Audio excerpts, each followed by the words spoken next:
छीनी रे मुँह से नैना मिलाए।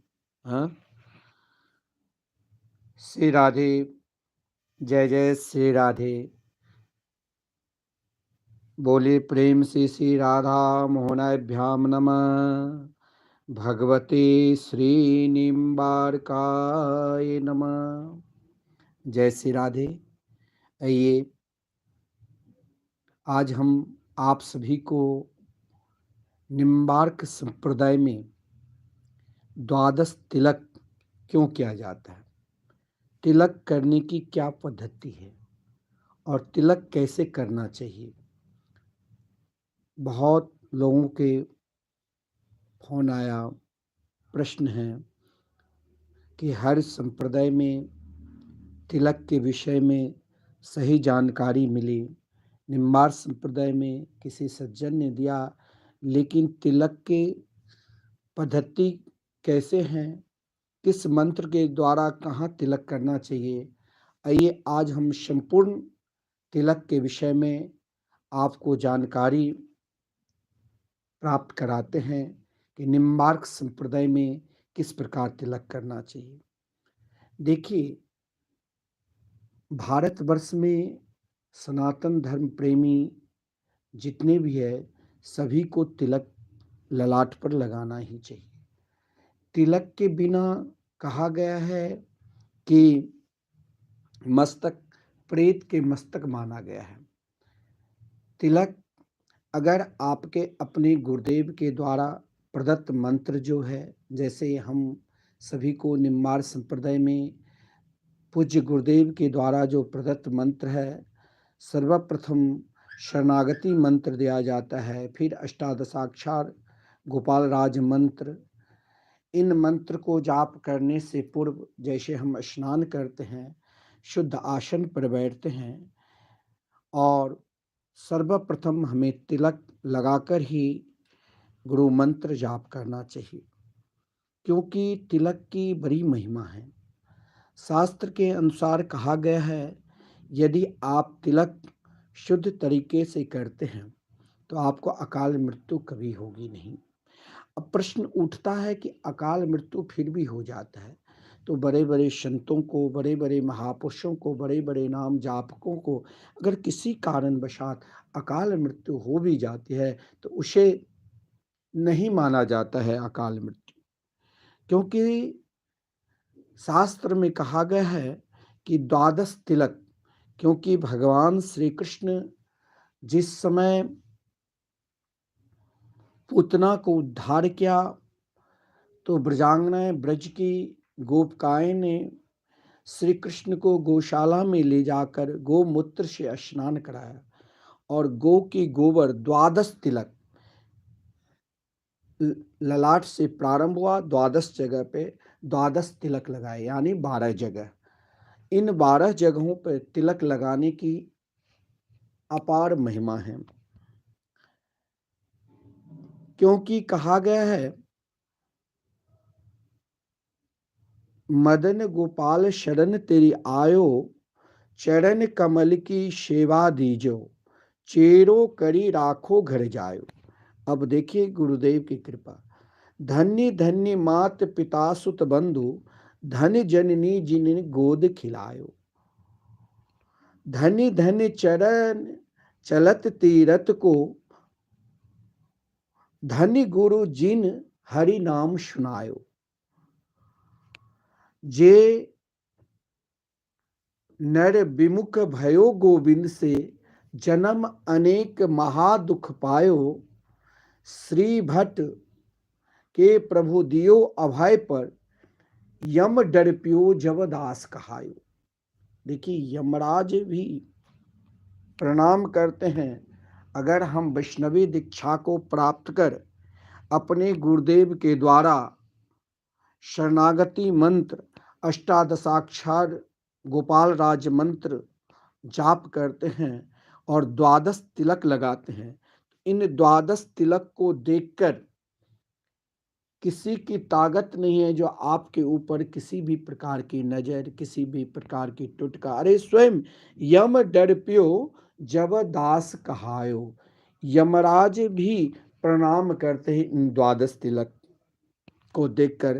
तो हम सभी को निम्बार संप्रदाय के पद्धति के अनुसार, निम्बार संप्रदाय से यदि हम दीक्षित है तो निम्बार संप्रदाय के अनुसार हमें किस प्रकार नित्य तिलक करना चाहिए, आइए आज हम आप सभी को मिथिला कुंज यूट्यूब चैनल के माध्यम से जानकारी प्राप्त कराते हैं। आप हमारे यूट्यूब को जब खोलेंगे तो आपको सही जानकारी घर बैठे ही मिल जाएंगे। तो सर्वप्रथम हमें गंगाजल या शुद्ध जल लेना चाहिए। देखिए जैसे हम जल ले रहे हैं, पहले सर्वप्रथम जल लीजिए, मन ही मन भगवान का स्मरण करिए, अपने गुरुदेव का ध्यान करते रहिए, ठाकुर जी का ध्यान करिए, अपने इष्ट का। और सर्वप्रथम तिलक को, ये गोपी चंदन है, गोपी चंदन से अपने हथेली पर तिलक को घिसिए। जब तक तिलक आप जल से घिस रहे तब तक भगवान का नाम स्मरण करते रहिए। राधे कृष्ण कृष्ण कृष्ण राधे राधे, राधे श्याम श्याम श्याम राधे राधे, राधे कृष्ण कृष्ण कृष्ण राधे राधे, राधे श्याम श्याम श्याम राधे राधे। अब ये तिलक हो गया। अब तिलक, इसके बाद जो शंख चक्र तिलक तिलक पर लगाइए। देखिए ऐसे, फिर ऐसे करिए, फिर क्लीं शब्द लिखिए, फिर 10 बार गुरु मंत्र बोलिए, अष्टादशाक्षर गोपाल राज मंत्र।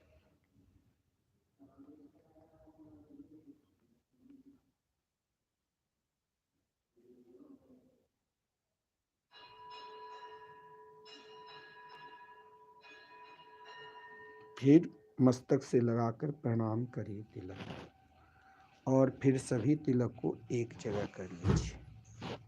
इन तिलकों को एक जगह करने के बाद सर्वप्रथम आप दर्पण लीजिए और दर्पण से सर्वप्रथम मंत्र बोलिए, ओम केशवाय नमः।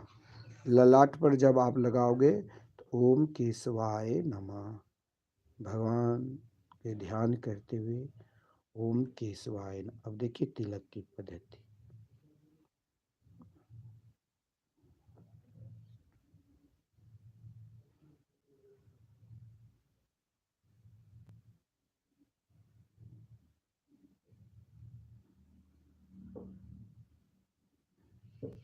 अब आप वस्त्र लीजिए,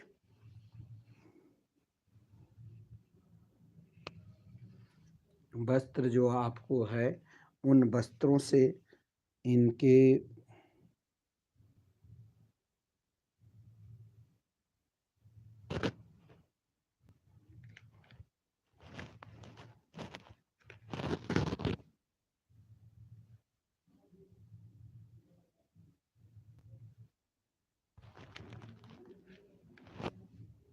ये देखिए,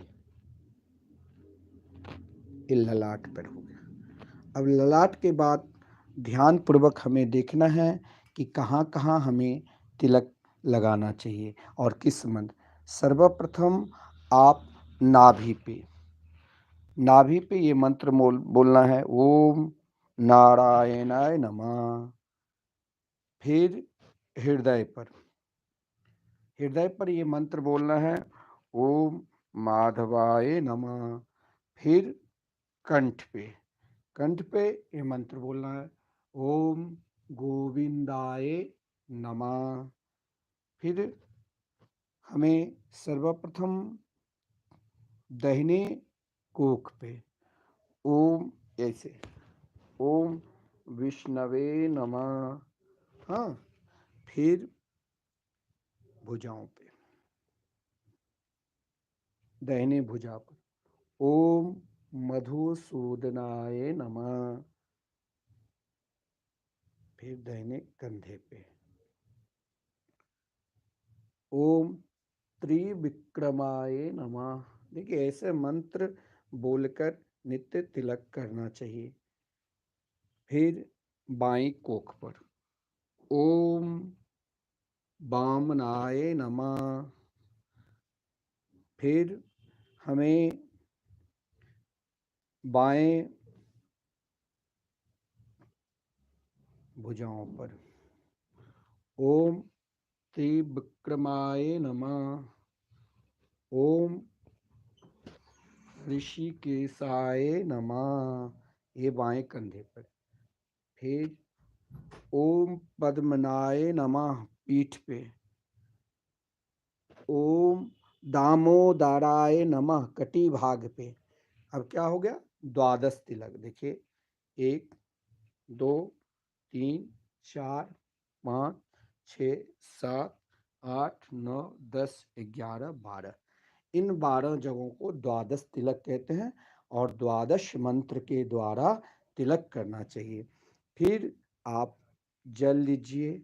जल लेने के बाद आप पुनः श्री राधा नाम लिखकर हमारे हर अंग अंग में, रोम रोम में, जिससे हम भजन गाते हैं, मेरे रोम रोम में श्री राधा नाम, तो श्री राधा श्री लिखकर श्री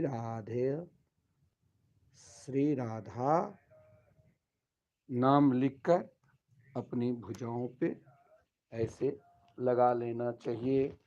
भुजाओं पे लगाकर पूरे अंग में श्री राधा नाम हमारे अंग अंग में, हमसे किसी भी प्रकार के अगर कहीं कोई अपराध भी बन जाए, लेकिन मेरे अंग अंग में, मेरे रोम रोम में श्री राधा नाम की शीतलता एक बहुत विशेषता है। जो शीतलता यानी हमारे मन में हमेशा शीतलता भरी रहेगी, सुख आनंद भरा रहेगा। श्री राधा नाम लेते हैं। अब फिर हमें श्याम श्री तिलक लेना चाहिए। देखिए श्याम श्री स्वयं श्री राधा कृष्ण के स्वरूप है, जो श्री जगन्नाथ जी में विराजमान है। श्याम श्री पर्वत है। यहाँ शालिग्राम भगवान के रूप में प्रिया प्रीतम द्वीपा जैसे द्वैताद्वैत स्वरूप श्री निम्बार संप्रदाय में उपासना है। युगल सरकार के स्वरूप इस श्याम श्री तिलक है। श्याम श्री भगवान श्री राधा कृष्ण के स्वरूप है। अब इस दिव्य मंदिर में हमें इन श्याम श्री को, ओ श्री जी को विराजमान करना है। अब प्रिया प्रीतम के इन रूप से पुनः हमें मंत्र बोलना है। ओम केशवाय नमः।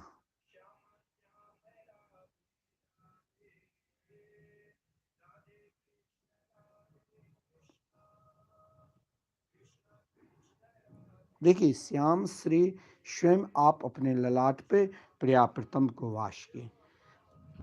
फिर ओम नारायणाय नमः नाभि पे। ओम फिर आपको हृदय पे। ओम माधवाय नमः। फिर आपको कंठ में।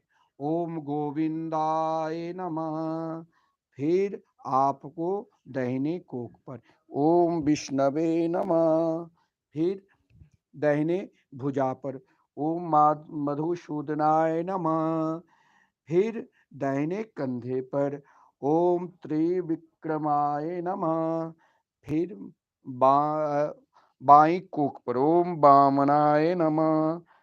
फिर बाएं भुजा पर। ओम श्रीधराय नमः। श्री बाएं कंधे पर। ओम ऋषि केशाय नमः। फिर हमें पीठ पर। ओम पद्मनाभाय नमः। फिर कटी भाग पर। ओम दामोदराय नमः। इस प्रकार निम्बार्क संप्रदाय में हमें नित्य तिलक, द्वादश तिलक करना चाहिए। द्वादश मंत्रों के द्वारा जब आप उसके पश्चात हमें संध्या वंदन, जो वैष्णव पद्धति के द्वारा, या आप अपने गोत्र जिस गोत्र में उस पद्धति के द्वारा हमें संध्या वंदन, अगर हम संध्या वंदन नहीं कर पाते हैं तो कोई बात नहीं, फिर भी हमें नित्य, वैसे तो सभी जिन का यज्ञोपवीत संस्कार होता है, संध्या वंदन जरूर करना चाहिए। और महाराज संध्या वंदन के बाद एक माला जरूर गायत्री मंत्र का उपासना करना चाहिए। अगर आप किसी का यज्ञोपवीत संस्कार नहीं होता तो पूजा पद्धति के बाद सीधे हमें सदगुरुदेव के द्वारा जो प्रदत्त मंत्र है, शरणागति मंत्र और फिर अष्टादशाक्षर गोपाल राज मंत्र सामने ठाकुर जी के निकट करना चाहिए। आज हम आप सभी को द्वादश तिलक के विषय में जानकारी दिया। इसी प्रकार हम रोज आपको नित्य नए नए जानकारी देंगे कि हमें किस प्रकार किस पद्धति से भगवत आराधना करना चाहिए भगवान की। जय जय श्री राधे, जय जय श्री राधे।